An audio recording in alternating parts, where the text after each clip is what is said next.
Hey Ospreys, what's going on? This is DC, and you guys are tuned into another episode of State of Mind right here on Osprey Radio.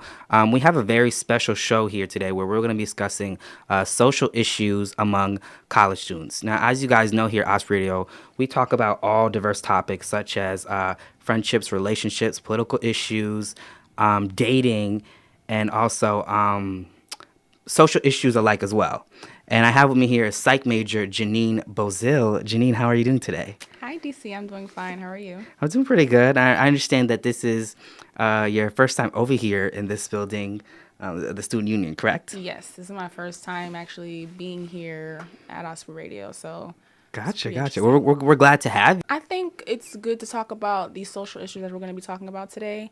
I think they're very controversial topics, but I think that with how we discuss certain issues on a day-to-day basis and in our classes, so I think it'll be really insightful for us to be able to lay some things out, talk about certain key points in these topics today. So I agree, because social issues have such a huge importance, more so than we could probably ever realize. I remember the Haitian Cultural Club on campus, Racine Creole. They had their events, Roots, that we were both at, and discussing social issues within the Black community. And I thought that was very insightful. What did you think about that when you attended? Oh, I think that was a really amazing event. It was. It definitely was. They actually that was their second annual one, and I missed the first one. So. Oh, really? Okay. So that was your first one as well? Yeah, it was my first one as well. So I thought it went really, really, really well. I was happy to see how the audience really took a part in the discussion, and, everyone was really involved. Gotcha. And I think it's good to talk about those certain topics. I think that it might break certain barriers within a community. It might, allow people to unify more. It has its impact. So I think it's good to talk about it. And I think the event went really well. So gotcha. Shout out to RK. I agree. Definitely shout out to RK, Racine Creole, because that event was it was very insightful. I gotta say, it brought up a lot of issues. Definitely. It definitely turned at one point in time of a men versus women type battle royale. It did. Battle of the sexes a little bit. It did. I brought you here today, Asperia, because I thought you would be the perfect person for today's show, especially for the topics, the social issue topics that we're going to go into. And the first one I kind of just wanted to start off with is domestic violence / relationship and dating abuse. Okay. And, that's something I've been thinking about. From what I know is that statistic-wise, 1 in 4 women have experienced domestic violence in their lifetime, which I found something that was very interesting. Which is a lot, yeah. It is. And something I was just really thinking about is how, in societies, the males are supposed to be strong and, and macho and roar and all these other things. And so something I kind of want to ask you is, do you think that sexism and male chauvinism play a role in domestic violence among women? Definitely do think that plays a role when it comes to violence against women. Especially since if you just think about the physiology of a man and the physiology of a woman, men are stronger than women, Okay. Regardless of how we want to look at it. They have definitely that upper body strength. So in my opinion, when you're beating on a woman, of course, you're definitely using all of, everything that you have to, perform that attack? Yes, that attack. But I'm just saying, honestly, I think that when you think about it just from a physiological standpoint, I don't think it's very fair. And that's why, personally, I think it's cowardice, in my opinion. Okay. You see a man beating on a woman like that. I think it's very cowardice because you know that you have the ability, you have the power to beat her up. So, why... Knowing that most of the time she doesn't have the strength to fight back. She doesn't have the strength to fight back. So why would you, why would you even put her in that situation? Or why would you even want to, put yourself in that situation? So. But, it's interesting that you say that, because some of the faces of domestic violence nowadays are changing. Men are actually... there's a lot more men now that are victims nowadays. Yeah. I want to know, what are your thoughts on that?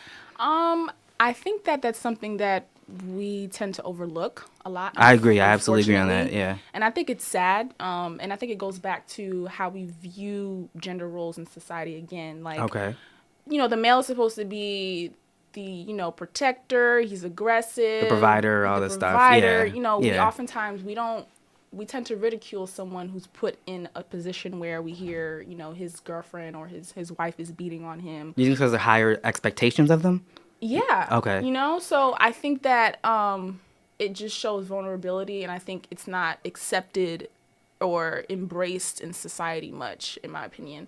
And I think Okay. that and I was actually reading up on some studies as well, and I read one that reported that out of all domestic violence reports, 40% of them are men Oh yeah, I victims, actually did read that male as well. I did read victims. that as well. And I Yes. found that to be amazing, which I didn't even know. So that was really insightful for me to read that, because I was actually really shocked to know that. And that was from an anonymous survey. So that wasn't even, from people who come forward and, confess that they've been, abused and stuff. So, I mean, I think it's sad, and I think that we need to definitely, be aware of both genders when it comes to domestic violence. Okay, thinking about it, I know, I think it was a while back, we had a conversation about the incident that happened years ago between two famous celebrities, Chris Brown and Rihanna. Yes. Now, looking at that, do you think that the press would have garnered so much sympathy towards Brown if he was a victim in such a situation?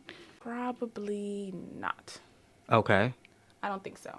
I mean, I think that because it put him in a worse position because he was the male beating on the female. The woman, yeah. But I think that it would have definitely been a shocker if it was reversed, of course, definitely. But to interject from what Miss Beauzil, many people, well, from what was claimed at the time, that Rihanna had initially, I wouldn't say started, but launched the event but launched the attack in the sense that she started scratching on Brown's face first. Okay. She started scratching on him. Okay. And I want to know what are your thoughts about that, because many people say that, Brown was defending himself, although we see the intensity of how far the defense went. Okay, I'm sorry to cut you off. Okay. I don't mean to cut you off.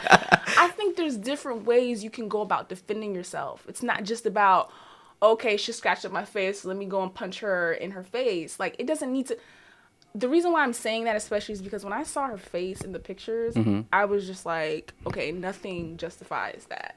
She was just bruised up, black and blue. It was just really, really, really bad. But do you think that counts as some defense, since he was trying to just, I think what he should have did, tame her and stabilize her? I think he should have stabilized her. Although not in that way, though. In another way. Okay. Yeah. I'm not rejecting the fact that, I'm not saying, okay, if a girl comes and she's beating on you, to let her beat on you. I'm not at all justifying a woman beating on a man either. Like, I'm not picking sides. All I'm saying is, because it does seem to be that way a lot of the times. It does seem to be that way. It does. It does. And all I'm saying is that if, it's a case where she does beat on you, or, in that particular case when Rihanna was scratching up on him, I think he could have tamed her in another way that was less violent and less like just intense. Grabbed her arms or something like that. Yeah, because he has that strength to do so. Why not use it in a way where, there's no violence, being like. Well, what if violence is the only way to get her off of him?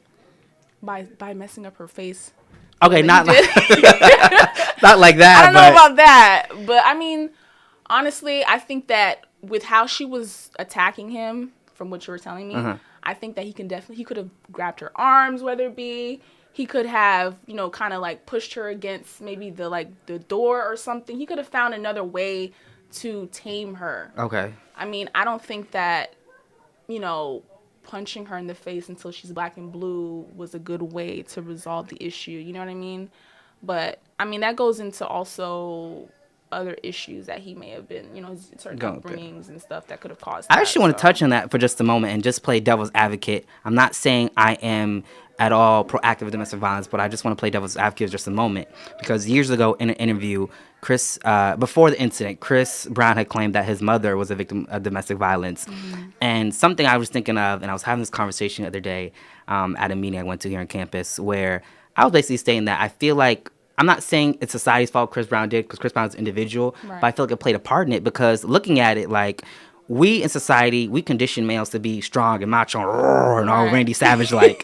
And my thing is, like, I'm not saying men need to be super sensitive, super emotional, crying every day, watching soap operas and all that stuff, but nothing wrong with soap operas, but, not knocking it. Not knocking. I watch it, but my thing is like, I look at that situation with him, I wonder, did his mother sit down with him? Did she have this conversation, say, hey, I understand what you saw and all these other things? Because from what I see and from what statistics say, it says that, most parents, when domestic violence go on in front of the children, they don't address it. Right. And I feel like a lot of parents these days are taking their kids for idiots. Right. Because your kids are not idiots. They know what's going on. My thing is, I'm wondering, did his mother address it with him and say, hey, this is what's going on? Because it's like, if he's not giving anyone to talk about, he's going to have to internalize it himself. Right, right. And at the end of the day, actions speak louder than words. You know what I mean? So if he's watching his own father beating on his wife, And his mother going back, it's like, right, oh, okay, so this is acceptable. It's okay, it's acceptable. And his father, who's supposed to be, a great role model for him, he's, obviously he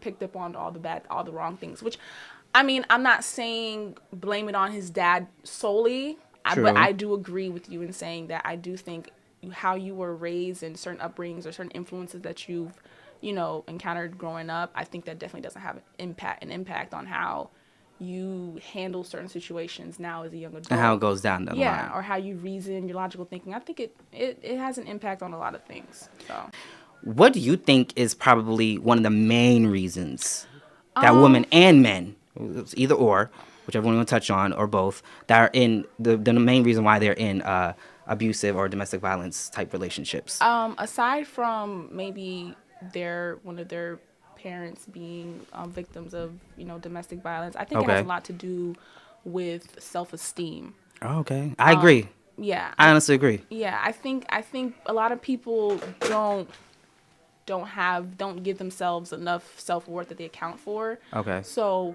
they find themselves in situations settling for things that they don't deserve. No human being deserves to be with someone who's going to beat on them. You know what I mean? Like, there's nothing that can justify that, in my opinion. So when you hear of situations like that, that's why, like, I try my best not to judge it or say anything bad about it. Because one doesn't know the situation. Yeah, because the fact that she's back with him and stuff, because everyone, like, what I might see as bad or good, someone else may not interpret it as that, and that all goes back to, everyone having their own perspective. Because it seems to me, though, that Rihanna, I feel like if it wasn't for the media, Rihanna would actually want to be back with Chris Brown. A long time ago. I think she probably would have went back with him a long time ago. Now, one thing I thought was really interesting was there's another celebrity recently in the news. She was a reality show superstar. Her name was Evelyn Lozada, and she was abused by her husband, Chad Johnson, of the Miami Dolphins. And what I found was interesting is that she did an interview on Oprah's Let's Fix My Life, which I watched the episode. And she had actually claimed that that was not the first time that had happened. And I remember watching it, Yana had said to her, it seems, Evelyn, that because of the fact that your image, there was an image being affected, now was of concern. Right. And it almost makes one wonder how many people are in abusive relationships, that we don't know about, but because there's nothing going on the surface. On their face, yeah. Because that's normally what we think of domestic violence. We're thinking bruise, scabs, all that stuff. You know what I'm saying? So it just created this interesting dynamic, and she just went ahead and left. You know what I'm saying? But I'm wondering, is it because of the media? Because once again, she claimed that that was not the first time. Right. And I think it probably is, because I think, well, I mean, obviously this is the first instance that we're hearing about that, took the media like that. So I think that it definitely had an impact on how she handled the situation, and probably why she decided to leave him ultimately. And I think it's good to remember that when it comes to these type of, like, abuse during relationships, it's good to keep in mind that it's not just physical abuse. Like, okay, that's true. Emotional abuse. It's psychological abuse. It's all those other factors of abuse that are accounted for. Yeah. So even though you may not be physically harming someone, you need to watch what you're saying to the person. You need to be careful of your actions towards the person. I agree. Because it's pretty prevalent. I think it happens more often than we think. So, another question I want to ask is, based on your view of the current modern woman, because the current modern woman is changing nowadays. A woman is no longer a homemaker or whatever. Most women are now independent and going out in the workforce and whatnot. So do you think that, and one of the main reasons I read is why women stay in abusive relationships, actually finances, because they have children with these men. And, they can't leave if they're not making any money. So do you think and also the independent woman is seen to have good self-esteem. So you think within the next 5 to 10 years or so that domestic violence rates against women will go down? I would like to think so. I would really like to think so. I think it will. I think that women are sort of beginning to self-identify more with themselves. Okay. and become a little bit more self-sufficient, you know. Okay. I think that Although some see it as a problem that women are now very vocalizing about their independence. here's the I thing. don't see an issue with it personally, but I know I some people do. I don't see an issue with it. I think that a woman, there are many different phases, many different things that comes with being a woman. Is not just about, you know, being independent. You know what I Okay. mean? You're a mother, you're a sister, it's just there's a lot that comes with it. So being able to take care of a household, you know, even though you have a job, that comes with it too. And I think that's why people don't like it so much, because they think that when people think of independent woman, it means, oh, I don't need a man type situation. Yeah, that is But actually the common assumption out there with that, but for actually. me, it's not about that. It's just being able to hold your own, being able to say, okay, I can do this by myself, or, you know, like I can learn these things. I don't have to be so dependent on someone else. So I think that I don't see anything wrong with it. I think it's important that you do make sure that, okay, you're sharing this with someone else if you want to, if you choose to, and that you're still taking care of your household, you know? What's going on? Most people, I've heard someone argue before that they think that because women are out there and, you know, working and the man is also working, it's like, who is really tending to the children? But I kind of wonder this way of, okay, let's say if a woman has a daughter and she's not seeing her mother work, you know, but it seems to be like, okay, it's more valuable upon the father. Like, how does that kind of work with that? You know what I'm saying? Because I know some people argue, okay, if the mom is working and the dad is working, who's taking care of the kids? Right. But I mean, I've seen some instances where there is a mother that is a homemaker at home and the father's out working. She's taking care of the kids in a financial aspect, but not an Right. emotional aspect. And I guess they think, okay, the mother's at home, you know, the emotional aspect to be taken care of. But I feel like that begs to differ almost. That, and I mean, I don't know. Personally, I think it's a little bit sexist if you think about it. Yes, I Because, agree. and this is just like a personal thing. Like, growing up, I can say that my father was pretty much home a lot. Like, when we were first. Okay, so he was a house husband. Yeah, like, for a little bit. Okay, he, that's he cool. really was. Like, he Okay. was, because the way it happened is he, you know, he went to school, he was working, and then I came about. And then We're glad to have you.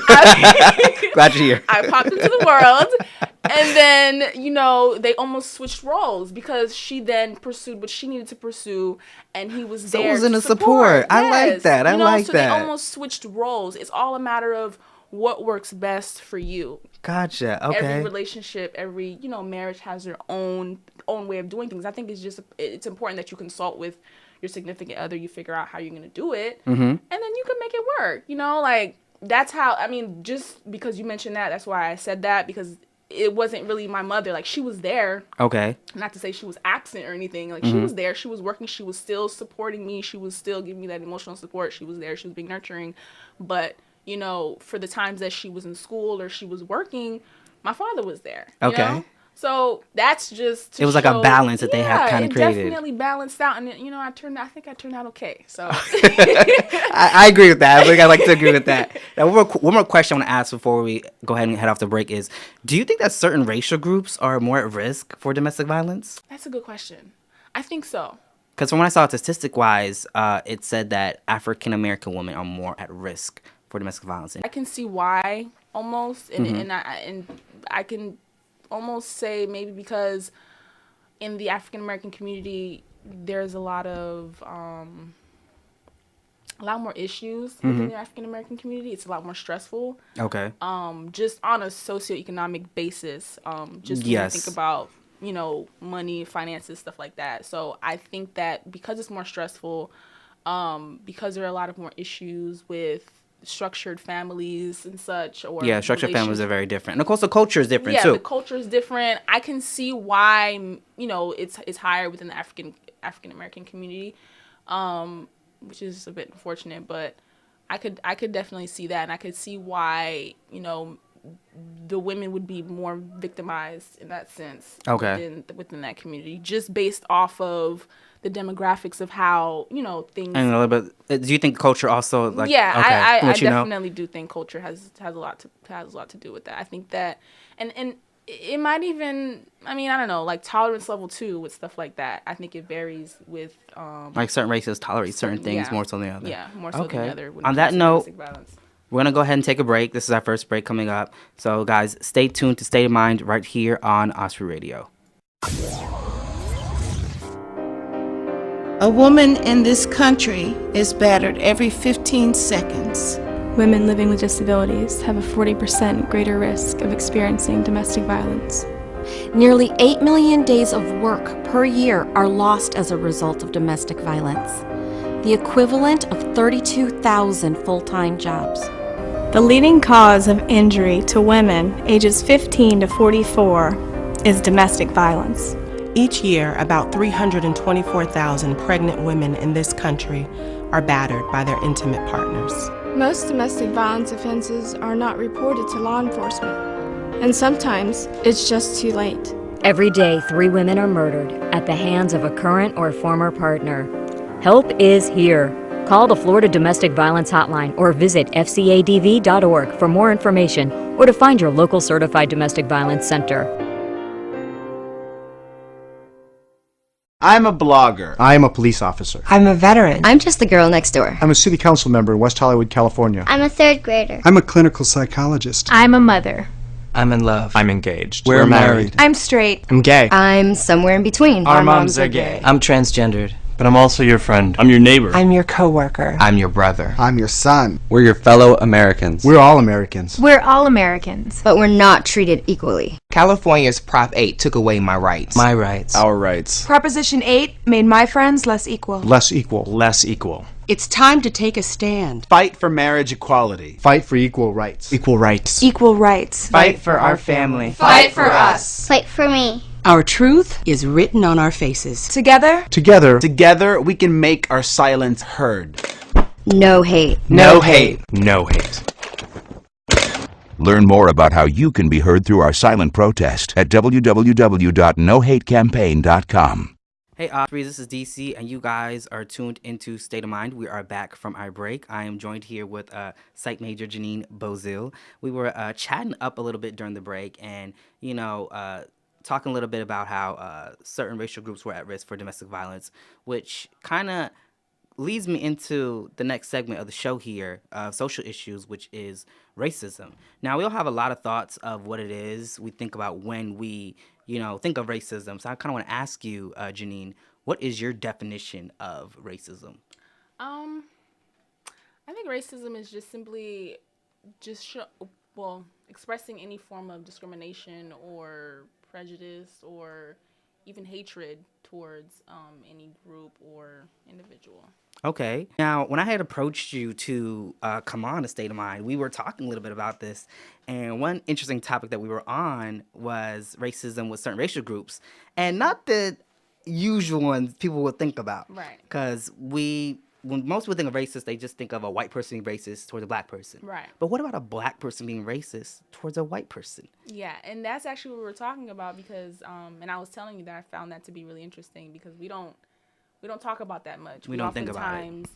And I think it has a lot to do with the fact that, of course, we were the ones that were victimized. That were we oppressed. oftentimes see ourselves as being the victims when it comes to, or being the victim when it comes to, so we oftentimes view ourselves as being the victim when it comes to racism. So I think that's why you oftentimes think about a white person, Yeah, that does happen a lot of the time. It does. Being racist towards a black person oftentimes. Do you think that there are some instances where black people have been racist towards white people? Definitely. I mean, honestly, I think it happens all the time. I think black people find themselves being racist towards white people all the time. But I think that their form of racism is more so justified, Okay. Or they think it's more so justified. They think it's more so justified because of history, because of the fact that we're the ones that that are being suppressed. So I think that's why the views of racism a little skewed. Yeah, it's a little skewed. But in that sense. Miss Beauzil, what I found to be really interesting is that let's say if you look at a family dynamic, and a family, let's say there's a Caucasian family, and they don't want someone in their family to date a black person or African American. Yeah. then all of a sudden that family would almost be pegged as society as racist. Right. However, for a black family to not want their child to date someone who's Caucasian or someone else of another race, It's seen as being cultural, maybe. or just being closed-minded, but it's not Right. seen as being racist though. Yeah. What do you think of those dynamics? 'Cause I definitely know those dynamics exist. They do, and it's interesting that you bring that up because I think it ties back into what we were previously saying about anything that really, if a white person is doing towards a black person, it's always seen as racist. Okay. You know, but when you strip away color and you look at the action itself, it's really the same action when you think about it. You know, so I think again, like the reason why when it comes to black people and how we view things and why we don't see as being racist is because we see ourselves as being the victim. Because of the lot press times. history. Yeah. I think it all goes back to that. And I don't know if it'll ever change. I highly doubt it. We have a long way to get there. We've got some time. I highly doubt it, but Probably more 20 years. yeah. I highly doubt it, but I think that has a lot to do with it. I think that's the reason why it is like that. And I mean, it's funny that you bring it up because when you break it down like that, you're like, okay, that sounds a little bit silly because it's the same exact thing. Yeah. You know? But when you hear about it in the story, you're just like, oh, okay, yeah. I mean, like, what is he doing with that white girl, or you know, whatever the case may be. Like, you don't think about it as being racist. As being racist. But in fact, I mean, according to the definition, it is. You know? Because even as a black man, when I think of how, because I've seen times where black people have been racist towards white people, it's like I know they're being discriminating, but it's like it's sometimes I almost feel it's hard to fathom, right? You know, sometimes because it's like, oh, we're racist. Is that really racism? Yeah, but it is. It is. You know, some of those things it is, and you know, seeing how certain racial groups discriminate against each other. Do you think like racial stereotypes really play into that when it comes to discrimination among racial groups? Oh, definitely. As opposed to history.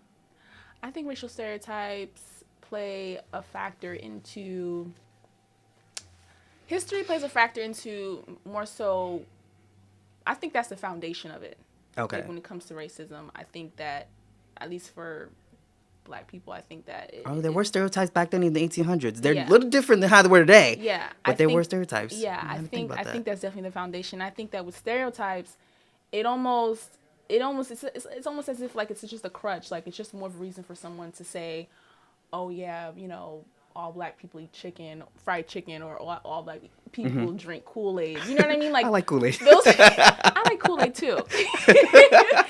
But you know, I think when you hear about those stereotypes, like, and you don't even like really put much thought into it, you just automatically say, okay, yeah, you just kind of go with the stereotype. You don't really think about it. So I think that stereotypes within, you know, different races, I think they do play a part when it comes to racism and discrimination. Yeah. Do you think there's some truth to some of those stereotypes out there? I think so. Because I don't feel like they came from nowhere. Yeah, I think so. And I mean, like, it goes, I mean, even when you think about different ethnic groups, like, there are many stereotypes when it comes to Haitians, when it comes to, you know, people from other regions of the country. Haitian people eat cats. Yeah. That's not part of my diet. Right. Or, you know, all Haitians do voodoo. You know, like, when you hear about these things, it's just like, okay, I'm not saying there's no truth to it, but maybe some do eat cats. I don't know. I can't speak for everybody. I've never ran into I could only speak for my household. Yeah, I've never seen it, but hey, I've never met every Haitian on this planet either.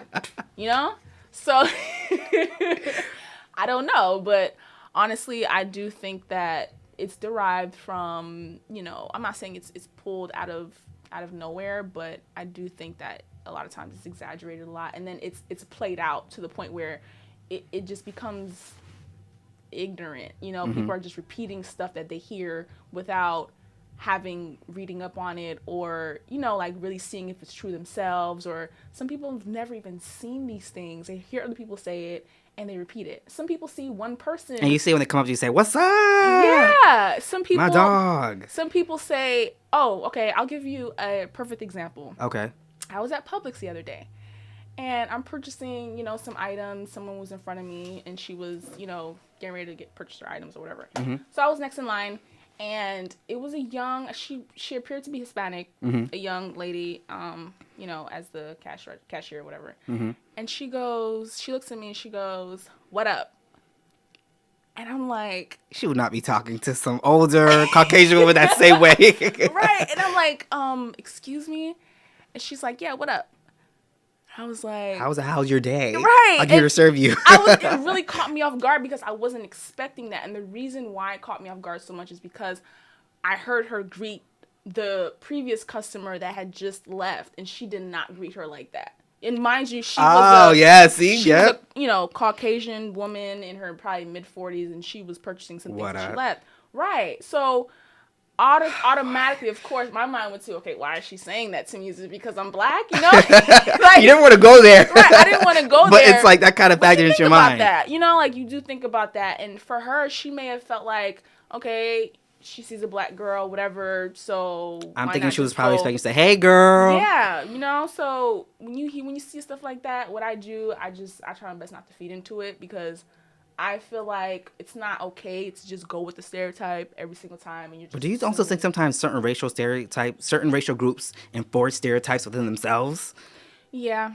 You know what I mean? Because there have been times I've been approached by other, Black or African Americans and like, yo, my dog DC. And I'm like, okay, not your dog. But right. You know what I'm saying? Or using the N-word and how like we call ourselves that, but then we don't like it when other, when other. And that's an interesting dynamic right there. It is. Even watching the movie Django, I don't know if you've seen it yet. I saw the first 20 minutes, a little brutal. That movie will make you stop wanting to use that word. Like, oh yeah, that was used within the first 20 minutes. I was like, oh okay. Yeah, it'll really make you start thinking about things. Me sitting there as like a black person, I was offended by it. I was like, whoa, like.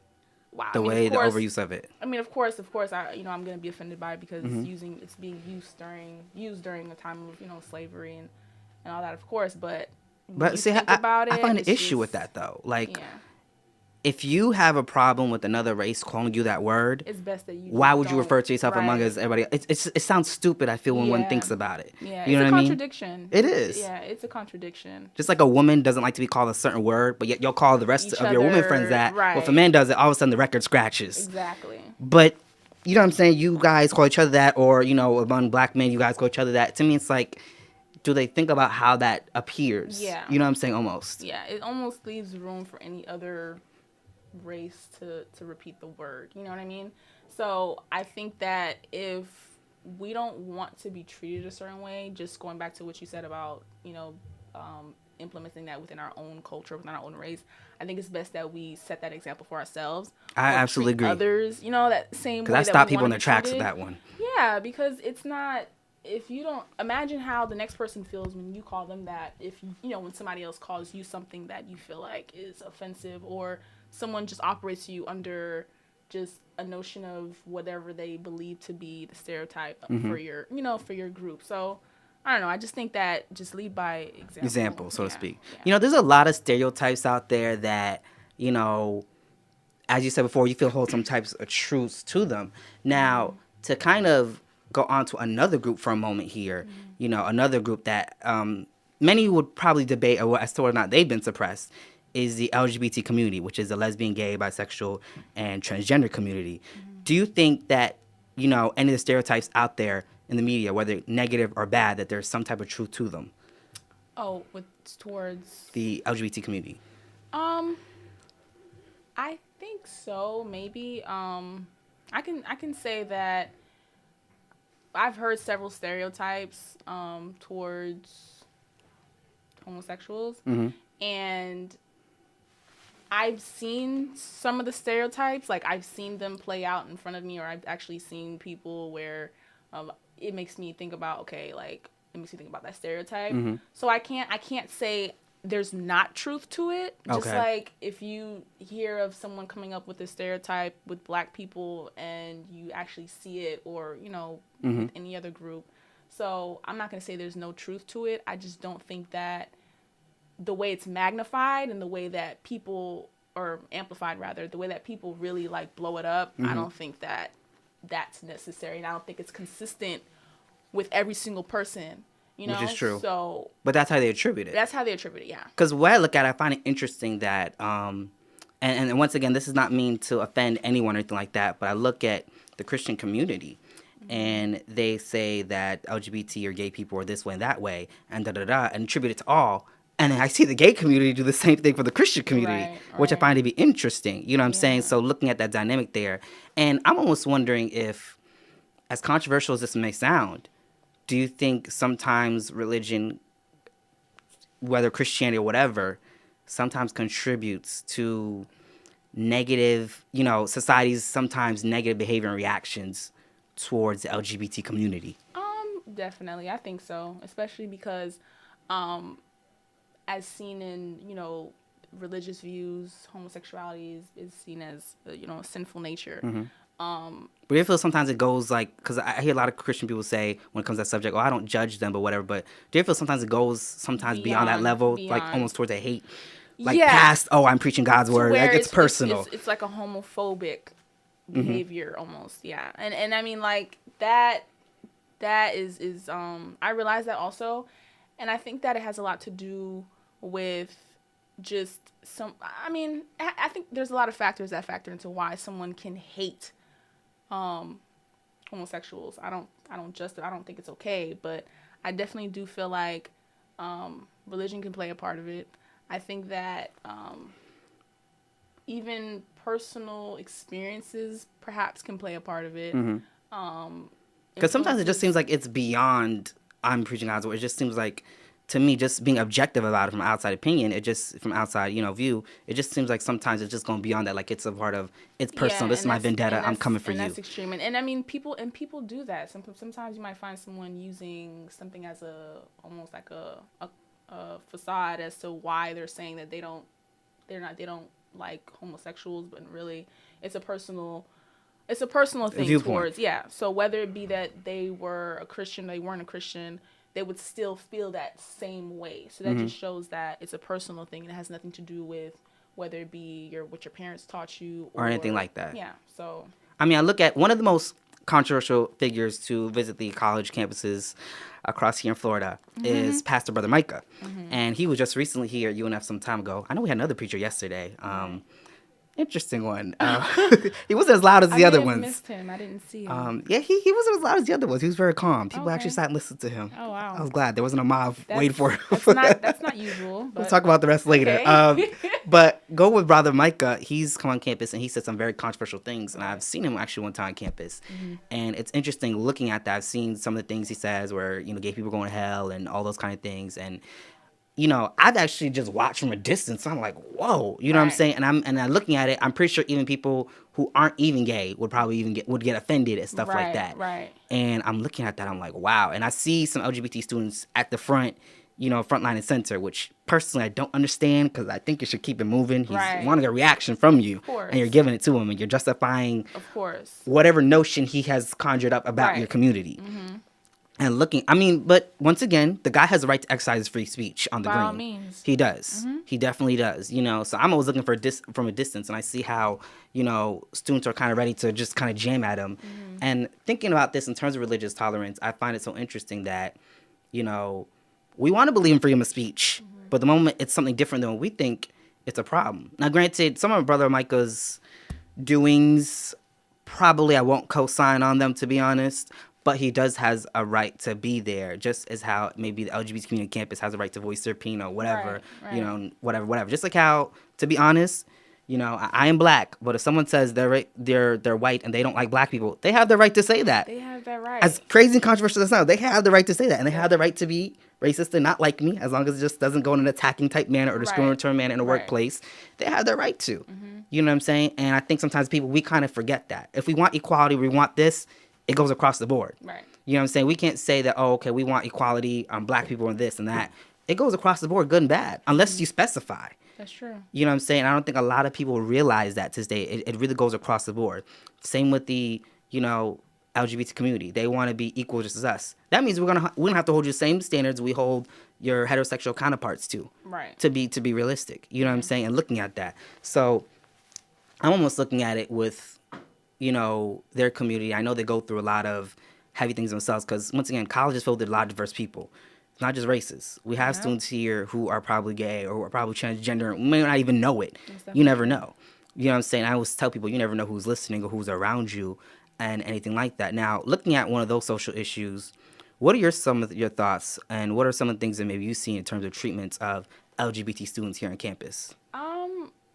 Even though, UNF is a pretty diverse campus, and I think that they try their best to do a good job. Yeah, because it's a resource center, which I thought was pretty good. Yeah. There's only two in the state university system. Right. The other one is at UF. I think they do a pretty good job in embracing just diversity all around. Okay.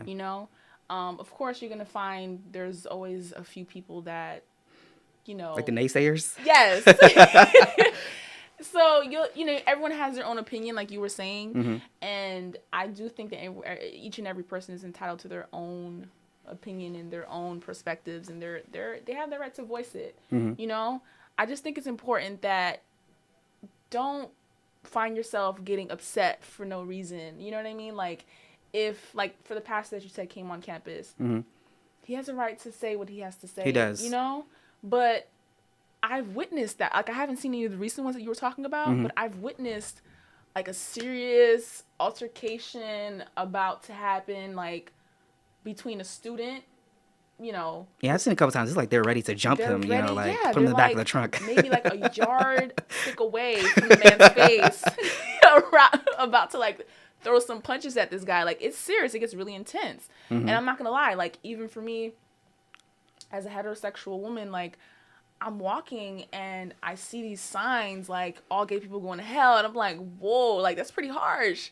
Even my feelings are hurt. No, seriously, I'm just kind of I remember you did tell me that some time ago. You did. I'm just wow, I even felt a little bit offended. I'm just whoa, that's pretty harsh.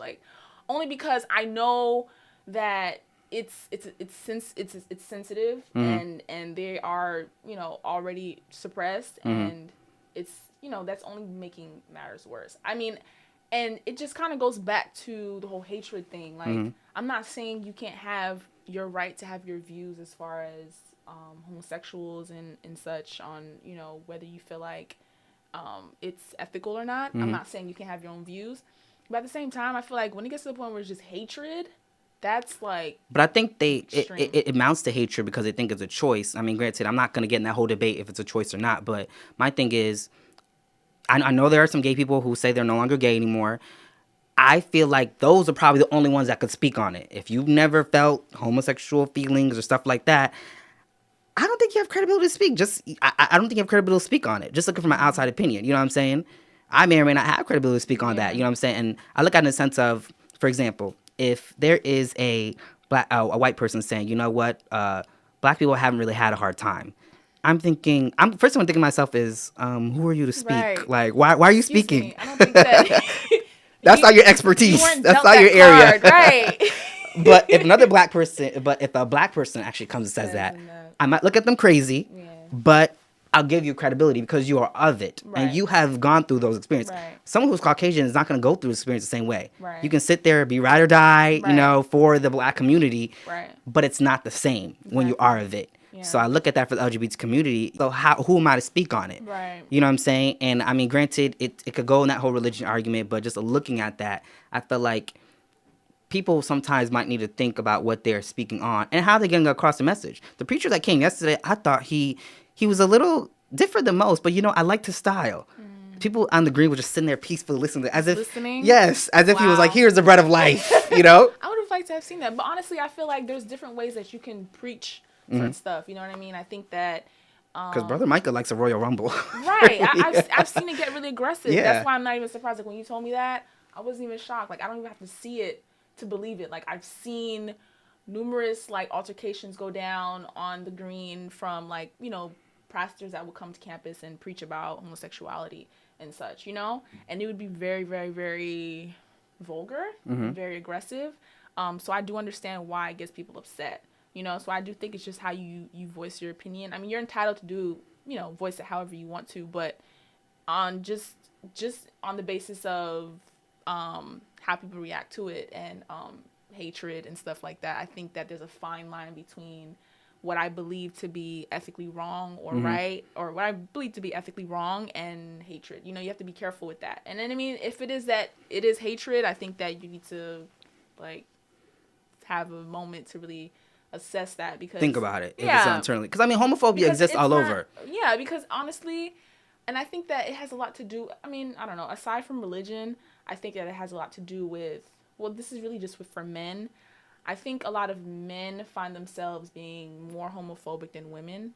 And I think the reason being is because they feel like they need to declare their masculinity. They feel like they need to make sure that they're declaring their heterosexuality, you know? So I think that... But I always wonder if they're around a guy who doesn't present any of those obvious stereotypes and they don't know who's in their vicinity. Yeah. How would that bode with them? I always wondered that. You know what I'm saying? And that's the thing, like...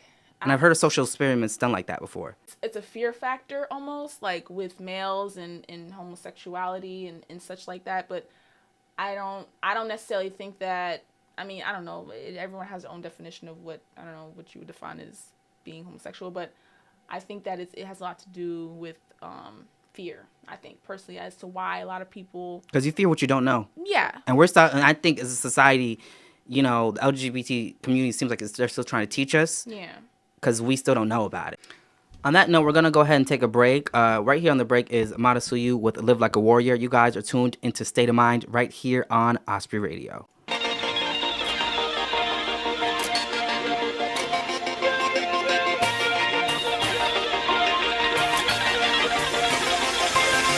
Feel like the world don't love you.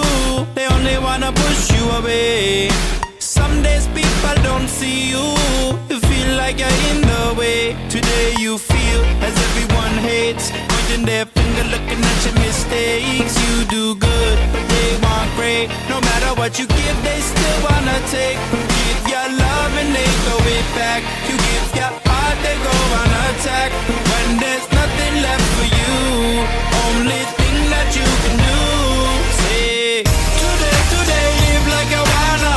Let yesterday burn and go within a fire, in a fire, in a fire. Fight like a warrior. Today live like a wanna. Let yesterday burn and go within a fire, in a fire, in a fire. Live like a warrior. There's some things you should let go. They're only gonna pull you down. Just like weight on your shoulder, they're only gonna make you drown. We all swing high, we all swing low. We all got secrets people don't know. We all got dreams we can't let go. We wanna be brave, don't be afraid, no. Today live like you wanna. Let yesterday burn and go within a fire, in a fire, in a fire. Fight like a warrior. Today live like you wanna. Let yesterday burn and go within a fire, in a fire, in a fire. Live like a warrior.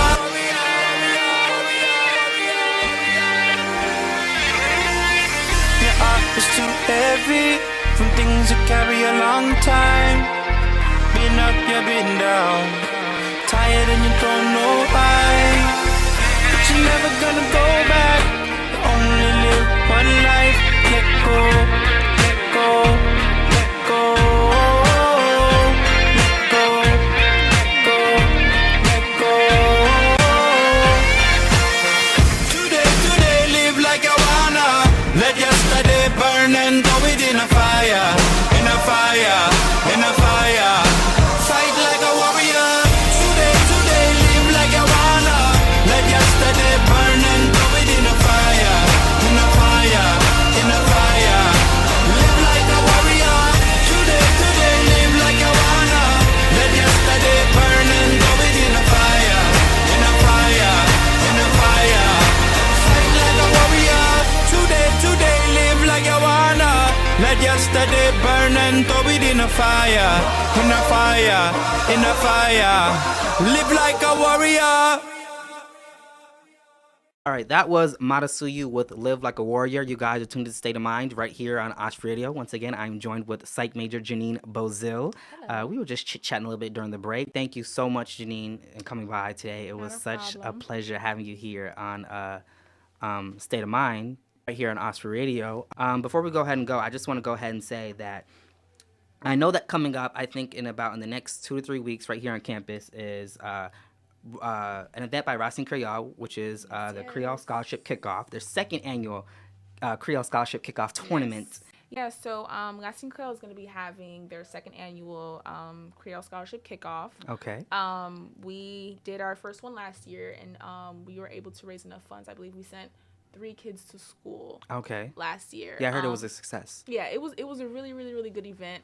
So we really do encourage everyone to come out. It's $5 for general admission, and it's free for UNF students. We're gonna have food. There's gonna be a DJ there, and I've heard rumors about having a Harlem Shake.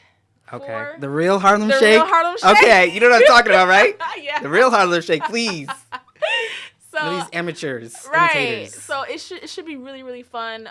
We're still taking teams for the soccer portion of it. So please, if you like to be a part of it and play, you can just contact either Shirley Adonis, or I believe Paul Primville is also going to be coordinating the event, or Sam Lewis. Also, you can find them on the Racine Creole page.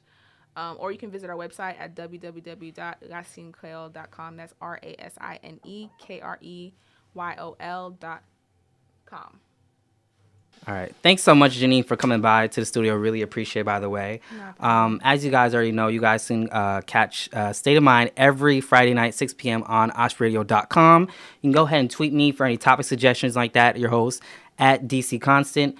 And if you also happen to miss your show, you go ahead and like us on our Facebook page, www.facebook.com/State of Mind Radio Show. And just to kind of tune you guys out over here, this is Freedom with Move On. You guys have been tuned into State of Mind right here on Osprey Radio. Move on. Skywatch down. On and on to the end of time. You gotta move on, move on. You gotta move on, move on. Ain't no holiday. Wonder why I pray. Ghetto children sing. Heaven still don't bring. Don't give up the faith. Sky will shine your way. And though it gets so hard that you think you can't take, believe in yourself, you can make it. Then move it, keep moving. Yeah, hold it in your arms just because you can love it. Keep loving, yeah. I still see your face staring back at me, dreaming. I'm dreaming, yeah. Every single day I will always keep climbing, yeah. Time don't slow, then go fast. Stay let go, I'm free at last. My head low, I ain't getting no sleep. Waiting for my brother Saturday getting released. See your face, it won't leave. My heart breaks, I can't breathe. Left flowers laying on your gravestone. They your favorite color, and I'm still trying to move on. Move on, move on. On and on, on and on. Gotta move on, move on. You gotta move on, move on. You gotta stay strong, move on. You gotta move on, move on. Ain't got time to waste. Could be my last day. Heard an angel say that she would keep me safe. So I will walk my path. Can't forget my past. Spread your wings and fly. You belong in the sky. Believe in yourself, you can make it. Then move it, keep moving. Yeah, hold it in your arms just because you can love it. Keep loving, yeah. I still see your face staring back at me, dreaming. I'm dreaming, yeah. Every single day I will always keep climbing, yeah. Time don't slow, then go fast. Stay let go, I'm free at last. My head low, I ain't getting no sleep. Waiting for my brother Saturday getting released. See your face, it won't leave. My heart breaks, I can't breathe. Left flowers laying on your gravestone. They're your favorite color, and I'm still trying to move on. Move on, move on. On and on, on and on. Gotta move on, move on. You gotta move on, move on. You gotta stay strong, move on. You gotta move on, move on. Let it shine so bright, bright. Still I let it shine so bright, bright. Still I let it shine so bright. Let it shine. Still I let it shine so bright, bright. Still I shine. Yeah. Time don't slow, then go fast. Stay let go, I'm free at last. My head low, I ain't getting no sleep. Waiting for my body. getting released. See your face, it won't leave. My heart breaks, I can't breathe. Left flowers laying on your gravestone. They're your favorite color and I'm still trying to move on. Time goes slow, then go fast. Ain't let go, I'm free at last. My head low, I ain't getting no sleep. Waiting for my brother Saturday, getting released. See your face, it won't leave. My heart breaks, I can't breathe. Left flowers laying on your gravestone. They're your favorite color and I'm still trying to move on.